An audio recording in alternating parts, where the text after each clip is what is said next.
If you're trying to find a workstation that won't make you wonder every month whether you overspent, that just sits there and does its job without a constant stream of updates or weird quirks, you're in the right place. Most of us have been burned by machines that brag about 1,000,000 cores on paper but choke when you actually open Premiere or load a big SolidWorks assembly. The fear of buying the wrong thing is real, especially when you're paying a premium for a brand name and you can't see the real-world performance in a short video. Link is in the description if you want to check the product details on Amazon. Let's talk about the HP Z2 G1i Tower and why it feels different from the hype-filled spec sheets you see on the homepage. At first glance, the headline specs an Intel Core Ultra 7 265, 32GB of RAM, a 1TB SSD, and an NVIDIA card with 8GB of VRAM read like a checklist for any professional workstation. But what really matters is how those pieces work together when you sit down at your desk and start a typical day. I've spent a few weeks digging into forums, watching real-world build videos, and reading the handful of detailed reviews that actually talk about usage, not just numbers. The consensus is that this machine lands squarely in the solid, dependable camp, but it does have a few hidden trade-offs that you should know before you click Add to Cart. First off, the Z2 G1i is built for people who need consistent performance over a long period. If you're a mechanical engineer who regularly opens 3D assemblies that run into the hundreds of components, or a video editor juggling 4K timelines with multiple effects, the Core Ultra processor paired with the 8GB NVIDIA GPU gives you the kind of steady throughput you need. In practice, I've seen users report that rendering a 30-second 1080p clip in After Effects takes roughly the same time as a similarly spec'd Dell Precision, but the HP tends to stay a bit quieter under load. That's not because of a revolutionary cooling system, it's more about the chassis design that directs airflow efficiently without the screaming fan spikes you sometimes hear on older towers. The 1TB SSD is another real-world win. It's fast enough that you can boot Windows 11 Pro and have your main project files on the same drive without noticeable lag.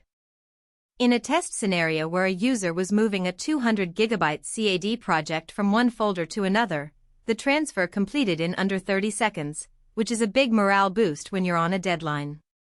The 32GB of RAM is sufficient for most single-user workloads, but if you plan to run multiple virtual machines or do heavy multitasking with Photoshop, Illustrator, and a full IDE open at the same time, you'll start feeling the pressure after the 2030GB sweet spot. Upgrading the memory is possible. The Tower has 4 DIMM slots, but you'll need to open the case, which is straightforward but not something a total novice would feel comfortable doing without a quick guide. One of the less obvious strengths is the inclusion of the Intel W880 chipset.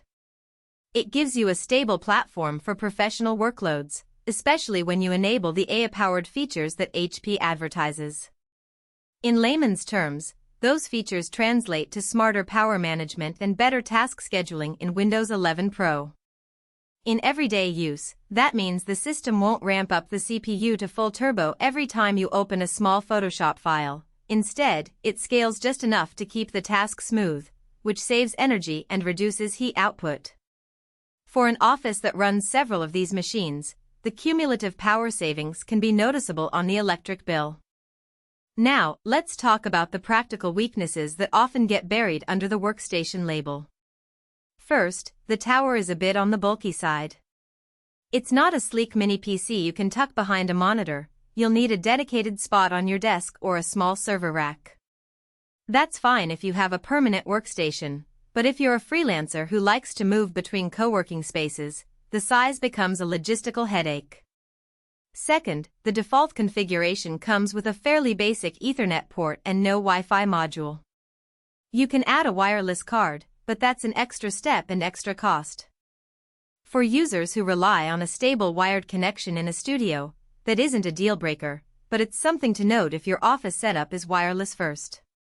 The price point of the Z2 G1i sits in the mid to high range for consumer-grade workstations.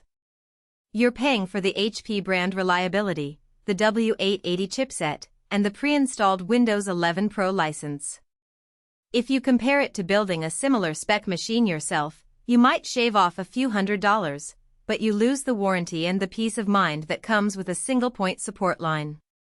For companies that need a guaranteed response time and easy parts replacement, that premium often justifies itself.